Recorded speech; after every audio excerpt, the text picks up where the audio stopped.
उपस्थित धर्म प्रेमी श्रद्धावान जिज्ञासु भाइयों तथा सुशील बहनों, मारा पर्व पर्युषण आज पधार्या, त्याग संदेशो लाविया। मारा पर्व पर्युषण आज पधार्या, त्याग संदेशो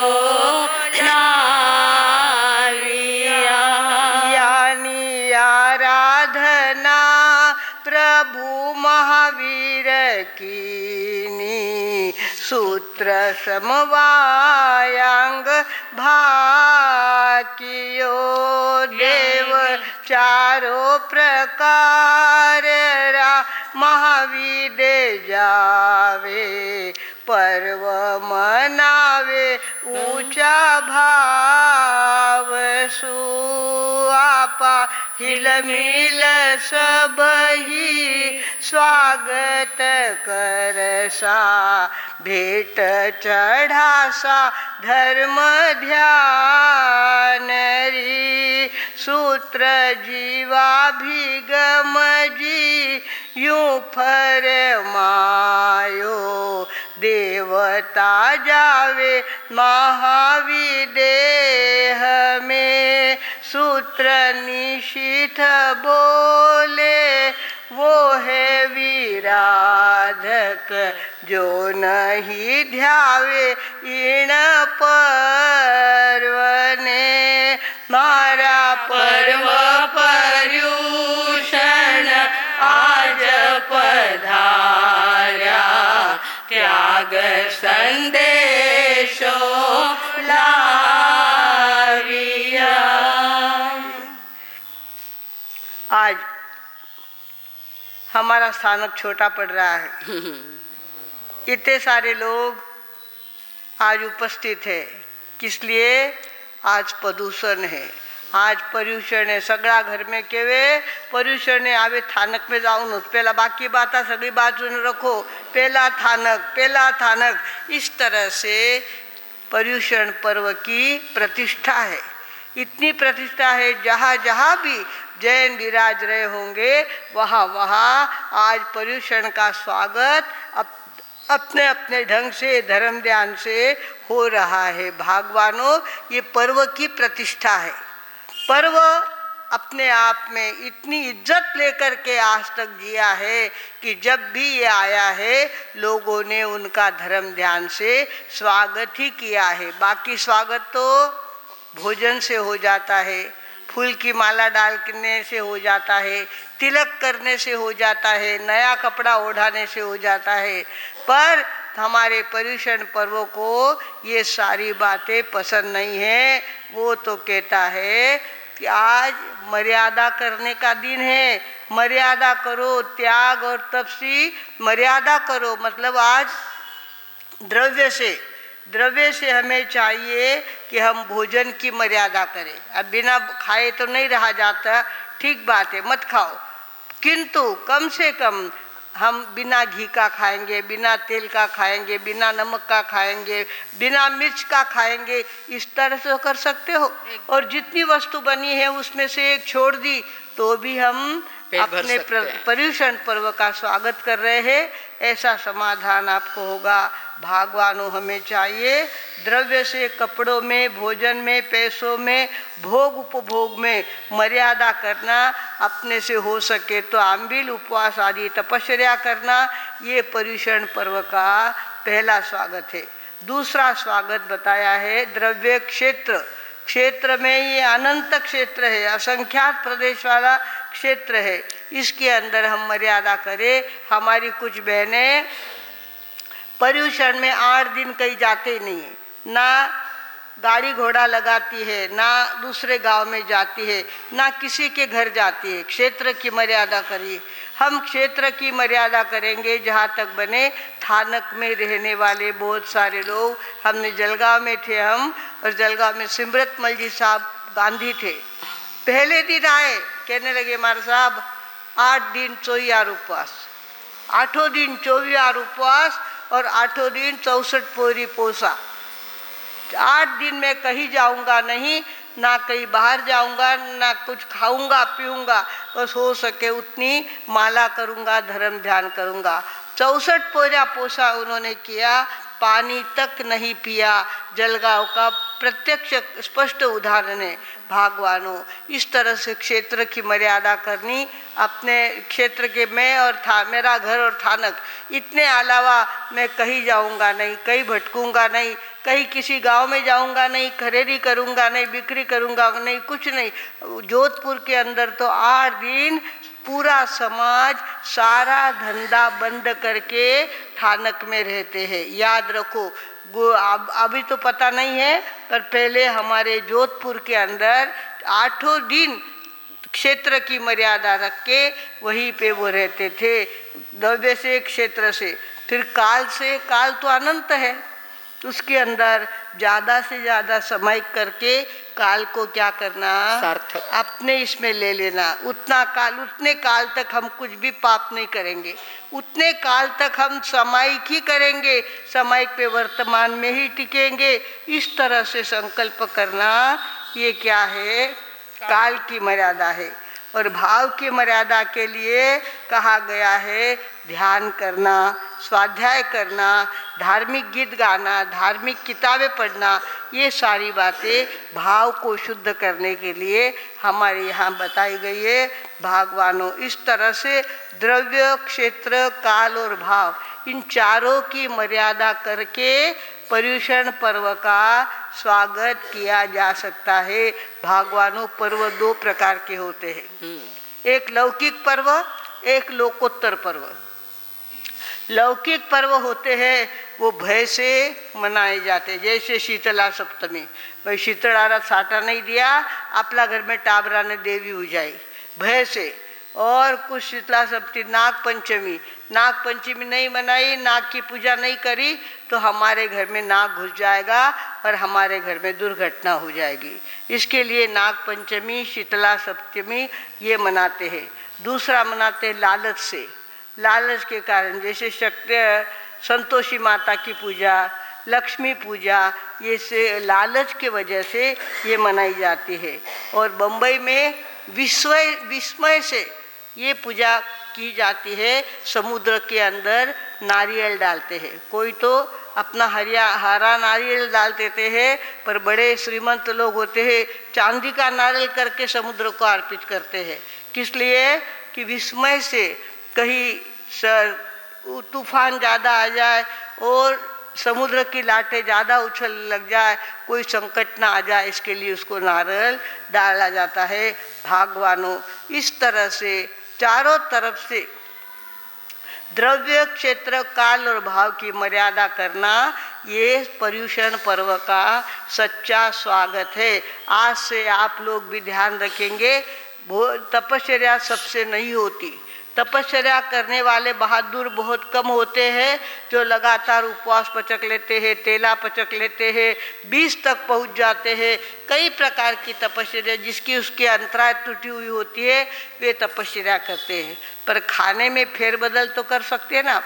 8 दिन हम मिर्च नहीं खाएंगे, 8 दिन हम नमक नहीं खाएंगे, 8 दिन हम तेल की वस्तु नहीं खाएंगे, 8 दिन घी की वस्तु नहीं खाएंगे। इतना तो संकल्प सहज में हो सकता है। एक एक वस्तु का त्याग करो 8 दिन के लिए, तो भी वो पर्युषण पर्व का बड़ा स्वागत मनाया जाएगा। भगवानों, हमारे यहाँ पे ऐसे ऐसे लोग हैं जिन्होंने अपनी जिंदगी को त्याग और तप में ही उतार दिया है, त्याग और तप में ही उतार दिया है। बोल तो गाँव वो गांव का नाम नहीं याद आ रहा मुझे। उस गांव के अंदर एक घी बेचने वाली आई, वहाँ पे घी बेचने वाली आई और उसने, मार साहब ने पात्रा रखा समोर, उतना पात्रा भर दिया उसने घी से। अब वे ठाना 4 ही थे और सारा पात्रा घी से भर दिया। और पहला ऐसा पक्का कायदा था, जो मारा साहब के पात्रे में गया वो वापिस लेना नहीं। अब इस तरह से उसने तो घी डाल दिया, अब करे तो क्या करे। दो महाराज साहब जंगल गए हुए थे, वे वहाँ से आए, भाई वो बाई तो उंदाने गई प्री घी उंदाने गई प्री, अब कई करा, चारों ने 4 हिस्से कर लिए उस घी के, 4 हिस्से करके चारों पी गए घी को, उस घी को पी गए और उसी समय उन्होंने 28 पचक ली, चारों ने 28 पचक ली, घी पचता रहेगा, 8 दिन अपने सार्थक हो जाएंगे। इस तरह से भी करने वाले लोग हैं दुनिया में, इतना घी पी भी लिया और 28 भी कर ली। इस तरह से भगवानों अपने आप को कंट्रोल में रखना है, किसी भी प्रकार से कंट्रोल में रखा जा सकता है। 8 दिन तक जो चीज़ मुझे बहुत भाती है वो चीज़ मैं नहीं खाऊंगा, 8 दिन तक ये नहीं करूंगा, 8 दिन तक वो नहीं करूंगा, इस तरह से पचकान करना ये पर्युषण का बहुत बड़ा स्वागत है। भगवानों आप कहेंगे तो क्यों करनो, आप लोग घर गच भरेड़ो है सामान अन क्यारा वास्ते वो नहीं खाओ नहीं खाओ नहीं सो क्यारा वास्ते, पर यहाँ पर जिन्होंने ऐसा किया है उनका दमदार और बेड़ा पार हो गया है। हमारे जम्बू स्वामी माँ बाप के इकलौते लड़के, घर में देखो तो इतनी ज़्यादा संपत्ति कि जिसको गिन नहीं सकते, इतनी संपत्ति थी। अभी तो 14-15 साल के हुए और सगाइयाँ आने लग गई, उनको सगाइयाँ आने लग गई, इतनी सगाइयाँ आने लग गई। और बेटी के बाप कहते मार साहब कुछ भी हो हमको स्वीकार करो, कुछ भी हो हमको, हमारी बेटी को स्वीकार करो। इस तरह से नहीं करते 8 लड़कियों से उनकी शादी सगाई करनी पड़ी। और जम्बू स्वामी ने कह दिया था देखो मेरी शादी करने की इच्छा नहीं है, तो तुम शादी करते हो तो मैं संसार नहीं करूँगा, मैं घर छोड़ के निकलने वाला हूँ। उनको लगा अरे बालक है, बेटा है, छोटा है, इसलिए बोलता है, अपने आप 8 सुंदर लड़कियाँ सामने आएगी इसका मन पिघल जाएगा और ये सारी बातें करेगा। इस तरह से उन्होंने क्या किया, 8 लड़कियों से उनकी शादी कर दी और हर एक लड़की के पिता ने 1 करोड़ का दहेज उनको दिया। हर एक लड़की के पिता ने 1 करोड़ का दहेज दिया। इतना सारा सामान वहाँ से लड़कियों के घर से आता रहा, कहाँ रखना। माता पिता का तो हो यही नहीं था, आनंद ही नहीं था, माने बेटो के जाओ नो के बेटो गए तो कई करा। इस तरह से उसमें पड़े थे। लोग आते थे, महाराज सेठ साहब ने सामान भेजा है, कहाँ रखे, बोले तल घर में रख दो, तल घर में रख दो। सारा सामान तल घर में रख दिया।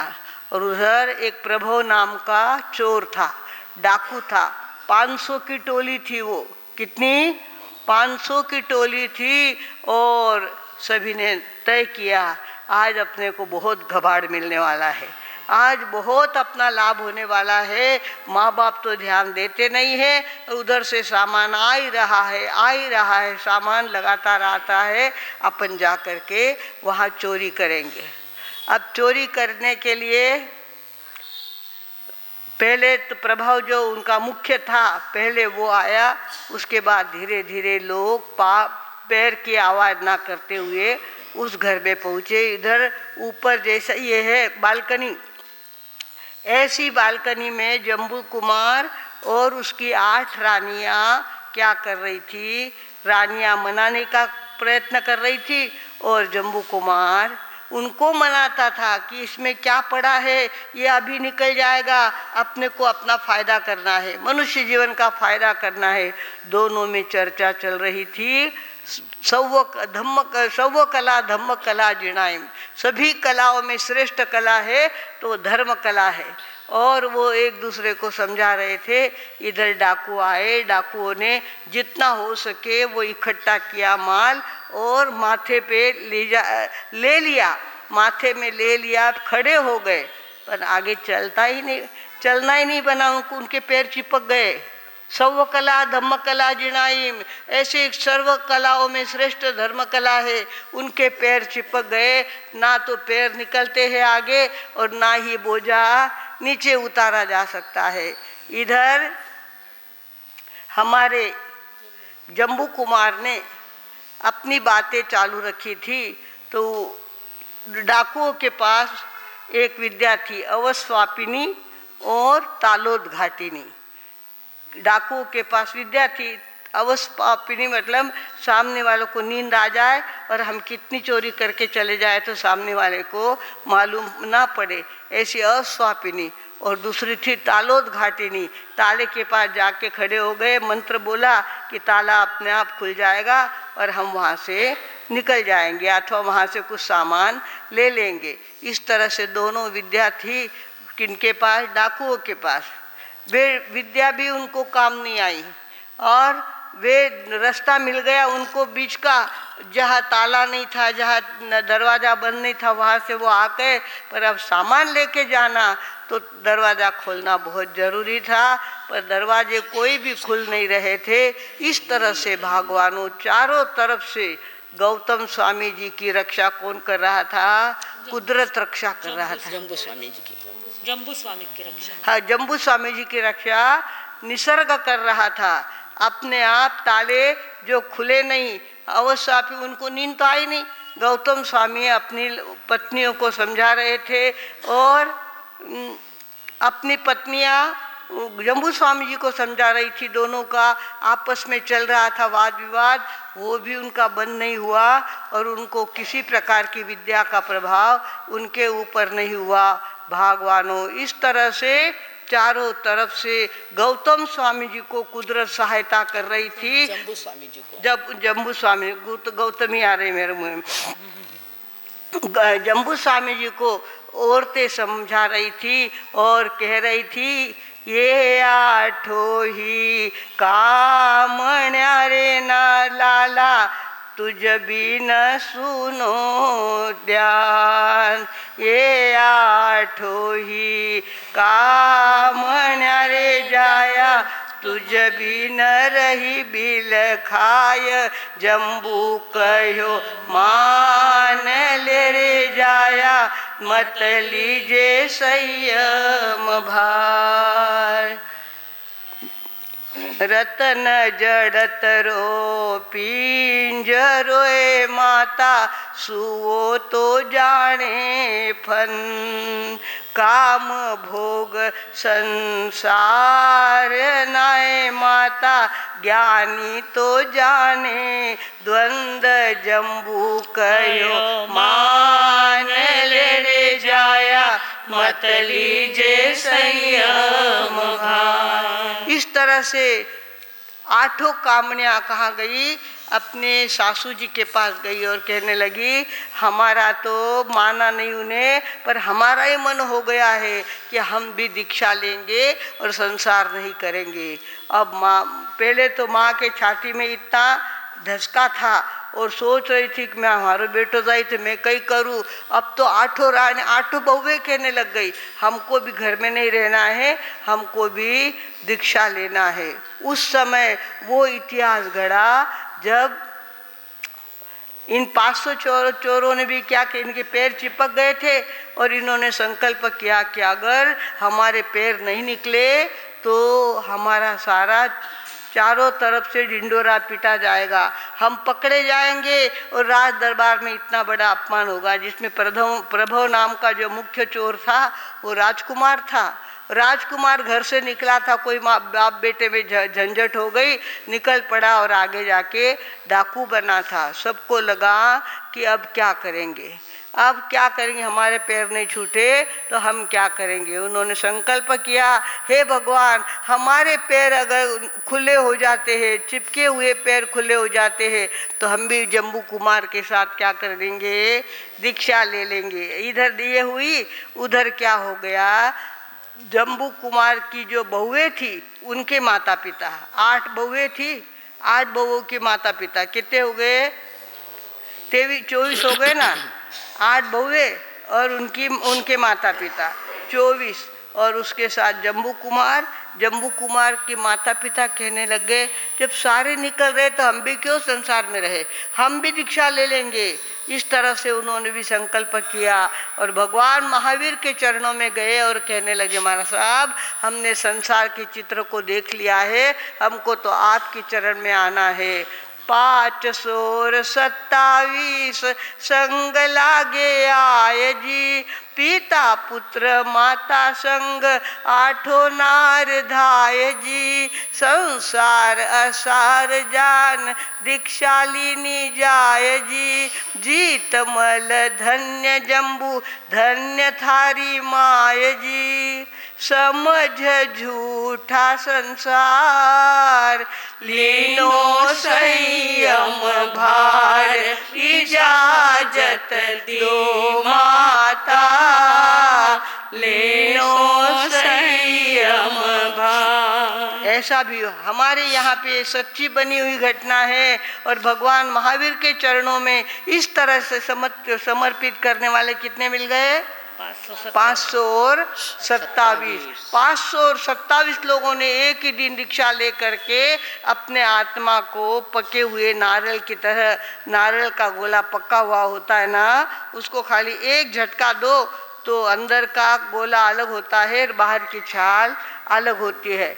इस तरह से पके हुए नारियल की तरह ये सारे फटाफट संसार को छोड़ करके निकल पड़े और हमेशा के लिए सिद्ध बुद्ध और मुक्त हो गए। भगवानों, ये धर्म बहुत ऊंचा ले जाने वाला धर्म है। अभी हम फॉर्मल सारा कर रहे हैं, रियल हमसे कुछ होता है नहीं। रियल सामायिक करना यानी तो वर्तमान में टिकना, वर्तमान में टिकना, ना भूत का विचार करना ना भविष्य का विचार करना, वर्तमान में अपने मन को टिका के रखना, इसका नाम सामायिक।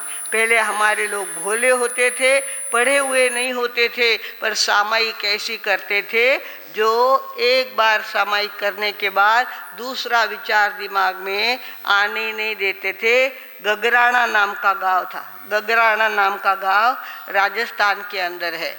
उस गगराना में डाकुओं के समाचार आए कि हम कल तुम्हारे गांव में डाका डालने के लिए आ रहे हैं। सारे मारवाड़ी लोग घबराने लग गए। मार साहब आबे कई करा, डाकू आई जाई मानकन तो कितो भेड़ो करेड़ो है, आबे कई करा, आपे कई करा। मार साहब वहाँ पे आए हुए थे कोई, और उन्होंने कहा ऐसा करो, आप सवेरे थानक में आके बैठ जाओ, सामाई के ले लो और अपनी माला, नवकार मंत्र की माला फेरते रहो, नहीं तो वर्तमान में टिको। दो में से कोई बात करो और सामायिक लेके बैठ जाओ। सामायिक पूरा गांव, अपने पहले हर गांव में अपने 15-20 घर होते थे, 20-25 घर होते थे। वे सारे आकर के थानक में बैठ गए, मार साहब को वंदना करी और सामायिक लेकर के बैठ गए। दूसरे दिन डाकू आए, वेशी में से निकले अंदर और दूसरी वेशी में से बाहर निकल गए। उनकी इच्छा ही नहीं हुई कि हम यह डाका डालें। पता है यह मारवाड़ी लोग रहते हैं, इनके पास बहुत सोना चांदी हीरे पन्ने होते हैं, यह डाका डाला जा सकता है। पर अपने आप उनका मन बदल गया और वो उन्होंने कहा चलो आगे चलो। आगे उनका मुखिया कहने लगा आगे चलो। इस तरह से इस वेशी से निकले और उस वेशी से बाहर निकल गए। कुछ भी नुकसान मारवाड़ियों का, जैनियों का हुआ नहीं। भगवानों, इस तरह सामायिक में इतनी ताकत है। सामायिक तो अपने आप में सामायिक कमाई और पड़ी कमनारी पूंजी, नुस्तो मुंडो बांधनो नाव सामायिक नहीं है। वर्तमान में टिकनो, भूत और भविष्य के विचारों को छोड़ देना, इसका नाम सामायिक होता है। ऐसी सामायिक हमारे माताजी मार साहब ने भरपूर की है। हजारों सामायिक करके वो इस दुनिया से गए हैं। भगवानों, इस तरह से सामायिक की अपनी शक्ति है। जम्बू कुमार की आत्मा ने ऐसी समय, वे भवदेव और भावदेव नाम के 2 भाई थे। एक भाई ने लगातार सामायिक की साधना की थी। लगातार जो सामायिक की साधना करता है वो आसानी से सब कुछ छोड़ सकता है। जिसके पास सामायिक की साधना है उसको कोई चिपकता नहीं, बाहर की बातें कोई चिपकती नहीं, वो आसानी से छोड़ सकता है। जैसे माताजी मार साहब ने इतना बड़ा संसार छोड़ दिया क्योंकि सामायिक की साधना उन्होंने बहुत की थी। और जम्बू कुमार जी ने भी पहले जन्म में इतनी सामायिक की थी, तो यहाँ इतनी सुंदर औरतें, इतनी सुंदर लड़कियाँ पत्नी के रूप में मिली थी। इतना सारा धन उनको अपना समझ करके उनको दिया गया था। वे चाहे जितना उपभोग कर सकते थे, पर कुछ नहीं किया उन्होंने, सब कुछ छोड़कर भगवान के चरणों में चले गए। भगवानों, इस तरह से हम लोग इंद्रियों के पीछे पागल होते हैं। इंद्रियों ने कहा कि अरे बाप रे, इतनी भूख लगी आवे ना, क्यारा क्यारा प्रदूषण क्यारा कई भूख घनी लगी आवे आवे कहीं खरो नहीं। इस तरह से हम क्या करते हैं, कुछ भी बातों में, किसी भी बातों में, अगर अच्छा पिक्चर लगा है, घर में टीवी है, तो क्यारा प्रदूषण है, क्यारो कोई आज पिक्चर देख लो ना अपना ने। इस तरह से लोग तो उपवास करते हैं, 3-3 पिक्चर देखते हैं, उपवास करते उनमें टाइम पास करे। मारो हीरो गवायो वीरा कचरे में, मारो हीरो गवायो वीरा कचरे में, इन 5-25 के झगड़े में, इन 5-25 के झगड़े में, मारो हीरो गवायो वीरा कचरे में, मारो हीरो गवायो वीरा कचरे। हीरा कौन सा है अपने पास? अपने शरीर को जीवंत रखने वाली जो शक्ति है वो अपना स्वयं का हीरा है। वो शक्ति है, वो कभी मरती नहीं है। आदमी का शरीर छूट जाता है, आत्मा का शरीर छूट जाता है, पर इसका मतलब वो मर गया ऐसा नहीं। उसकी आत्मा कभी मरती नहीं है। उस हीरे को संभालना, उस हीरे की शक्ति बढ़ाना, उस हीरे को खोलना, उसके अंदर हमारी बहनें अभी अभ्यास कर रही नंदी सूत्र का अवधि ज्ञान, मनोपर्यो ज्ञान, केवल ज्ञान, ये सारे ज्ञान किसके अंदर भरे हैं? उस हीरे के अंदर भरे हैं। उस हीरे को खोलना, इसका नाम धर्म ध्यान है। उस हीरे की शक्ति को जागृत करना, इसका नाम पर्व पर्युषण है। भगवानों, पर्व पर्युषण आया है और इन दिनों हमें अपने आत्मा की चिंता ज़्यादा करनी है, बाहर के इंद्रियों की चिंता नहीं करनी है। बाहर की 5 इंद्रियां तो आदमी को पागल बनाती रहती है, हमेशा अपनी तरफ बुलाती रहती है। ये तो मार्ग में लूटे 5 जनी, ये तो मार्ग में लूटे 5 जनी, ये तो नहीं गिने नी बड़ सबड़ भणी, ये तो नहीं गिने नी बड़ सबड़ भणी, यारा सामा हुआ व्याने बीती घनी, यासु भाग छूटा व्यारी खूब बनी, यारा सामा हुआ व्या में बीती घनी, यासु भाग छूटा वारी खूब बनी, ये तो मार्ग में लूटे 5 जनी, ये तो मार्ग में लूटे 5 जनी। ये 5 इंद्रियां तो हमको लूटने को तैयारी बैठी है। सवेरे हुआ, पेट एकदम क्लीन हो गया तो ऐसी भूख लगती है कि देखो अब मस्त गरम गरम नाश्तो खावा, जर जीव सोरो हुई। इस तरह से आदमी 5 इंद्रियों के चक्कर में अटक अटक कर